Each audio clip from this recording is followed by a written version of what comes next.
Hi అండి. బియ్యం పిండి చకోడీకి కావాల్సిన పదార్థాలేంటో చూసేద్దామా? ముందుగా అయితే కడాయి పెట్టుకొని అందులో 1:30 కప్పు వాటర్ వేసుకోవాలి. తర్వాత ఉప్పు, కారం, పసుపు, కొంచెం వామ, కొంచెం ఇంకా నువ్వులు వేసి బాగా కలుపుకోవాలి. ఇది బాగా మరుగుతున్నప్పుడు 1 కప్పు బియ్యం పిండిని అయితే ఇందులో యాడ్ చేసుకొని బాగా కలుపుకోవాలి. ఇది బాగా కలుపుకున్న తర్వాత దీని మీద మూత పెట్టి ఒక 10 నిమిషాలు అలా వదిలేయాలన్నమాట.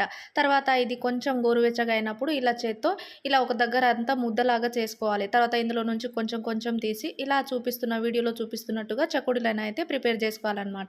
అన్నీ ఇలా ప్రిపేర్ చేసుకొని పక్కన పెట్టుకోవాలి. తర్వాత ఇంకో ప్యాన్‌లో ఆయిల్ అనేది వేసుకొని బాగా ఇంకా వేడి చేసుకోవాలి. వేడి చేసుకున్న ఆయిల్‌లో ఇలా ఒక్కొక్కటిగా వేసుకొని మీడియం టు హై ఫ్లేమ్‌లో ఇలా అన్నీ వేయించుకోవాలన్నమాట. ఇలా మధ్య మధ్యలో కలుపుతూ ఉండాలి. ఇది బాగా వేగిన తర్వాత ఇంకా ఒక ప్లేట్‌లో తీసుకోవడం. అంతేనండి. మిగిలినవి కూడా అన్నీ ఇలానే చేసుకోవాలి. వేడి వేడిగా బియ్యం పిండి చకోడీలైతే రెడీ అయిపోయినాయి. అంతేనండి. వీడియో నచ్చితే ఖచ్చితంగా లైక్ చేసి సబ్స్క్రైబ్ చేసుకోండి. థ్యాంక్ యూ సో మచ్ అండి. 2K సబ్స్క్రైబర్ అయినందుకు.